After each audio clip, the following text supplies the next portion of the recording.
In this tutorial, you will learn how to safely clean the printer and its components. Open the top cover.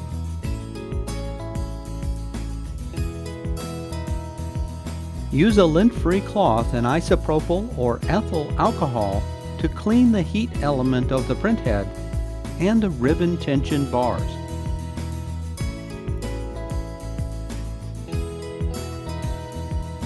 Remove the ribbon. Use a lint-free cloth and isopropyl or ethyl alcohol to clean the platen and the ribbon tension bars. Remove the cleaning roller. Use a lint-free cloth and isopropyl or ethyl alcohol to clean the cleaning roller.